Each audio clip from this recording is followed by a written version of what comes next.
Hello everyone, welcome to the Storyist. Some people admit that one of their reasons for bearing a child and starting a family is to have someone whom they can rely on when they are older, or someone who can fulfill their broken dreams. But parents should not have this mindset when having children, because nurturing a child requires far more love to give than you already do. Today, I will be sharing with you a story about a humiliated kid who cries for help from her own dad. However, the dad's response is something most people will find shocking. Stay until the end of the video to find out what happened. Riley is a 7-year-old girl who knows many ways on how to live on her own. A lot of people admire her for her independence at a very young age. Because of this, they commend her parents well for raising her the way they did. In return, Riley's parents will accept the compliments like they really had a good thing to say about it. But in reality, it isn't really their pursuit to raise her independently that made her grow up that way. They just simply don't care about Riley.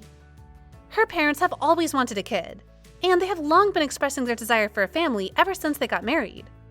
However, their true intention behind raising a child is not merely about having a piece of them that they can love, but because of many other reasons, such as having someone to complete their marriage, to have someone to represent them as a family, because the couple believes that if they don't have a child, they might not look like a real family, and having someone to fulfill their broken dreams.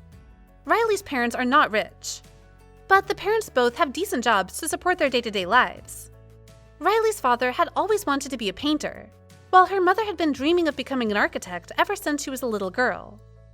They both have dreams that have been shattered by reality, and they're raising Riley to fulfill these dreams for them. Riley, however, seems to make decisions on her own, as she has learned at a very young age that the only person she can depend on is herself. Since her parents do not seem to care about her at all, she barely sees them worried about what's happening around her. One day, during Riley's Parents and Kids Meet event, she is having one of the best times of her life. Riley may have been raised independently, like any other child. She also craves the attention of her parents.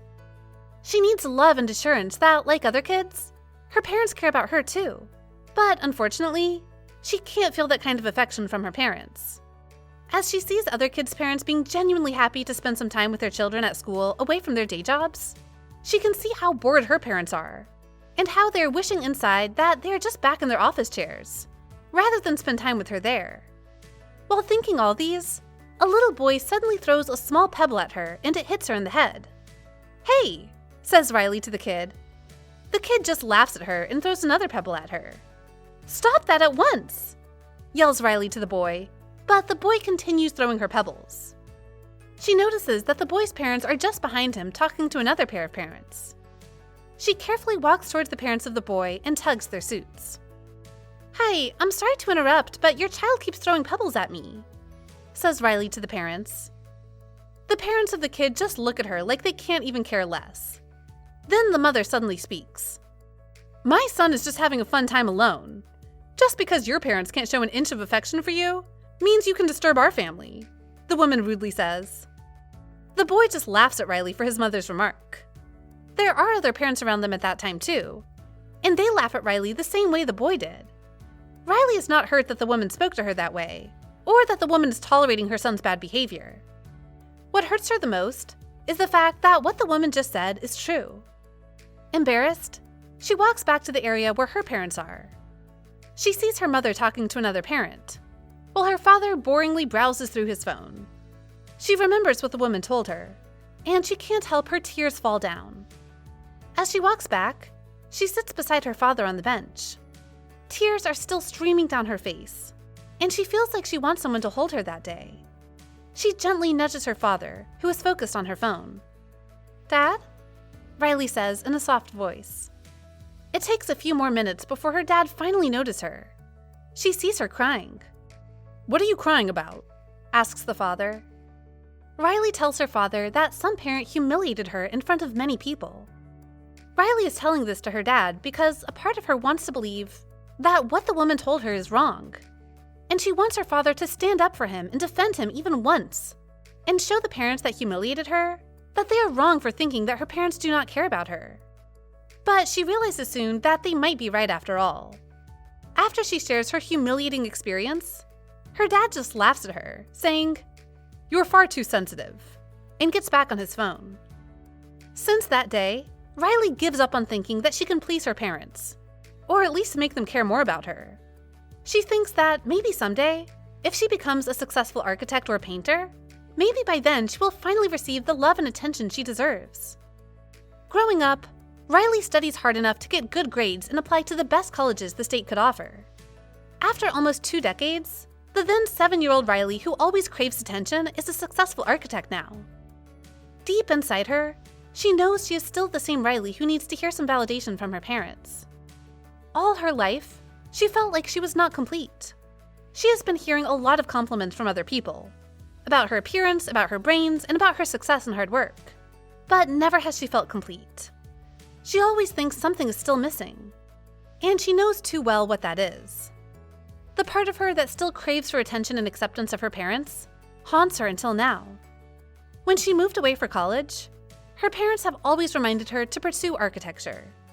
But she hasn't seen her parents since then. She thought that maybe they just wanted to be there for the result, but not for the journey. They just wanted to show up during the congratulations, and not during the struggles. Riley's thoughts are flashed back into reality when she hears her phone ring. The screen says it is her father. She picks up, knowing that he will be talking to her about her recent examination result. "Congratulations! You finally fulfilled our dream!" exclaims her father. Riley rolls her eyes at the sound of his voice. "It's also my dream too, Papa. Don't think that I've only pursued architecture for you and Mama," says Riley politely. Her dad laughs at her in a mocking way, like he doesn't believe she can have dreams of her own. "So when can we visit our family's only architect?" her dad asks. Riley takes a look at her calendar and sees nothing marked yet after the coming weekend. She tightly grips on the phone and holds back a tear. "Dad, how come you and Mom never stand up for me?" she asks in a breaking voice. Her father does not seem to notice it, nor the change in her mood. "Because you can stand up for yourself," her dad replies. Her grip on the phone gets tighter. Her fear she has been holding back finally rolls down. "Have you ever thought that maybe I needed you to support me too?" Riley says. The line goes silent. Her father can't say anything about it, or he has nothing to say. After a few minutes of silence, Riley decides to say another word. "My schedule is booked until the end of the year. Try coming back next year when you know what to say," Riley says and hangs up. She changes her number that very same day and starts looking for a new place to live. She can't believe she cut ties with her parents, but she has finally received the peace she has been yearning for years. She finally showed her parents that they can be proud of her, and she got the acceptance that she needed. That's all for today. Thank you for watching, and we will see you in our next story. Stay tuned!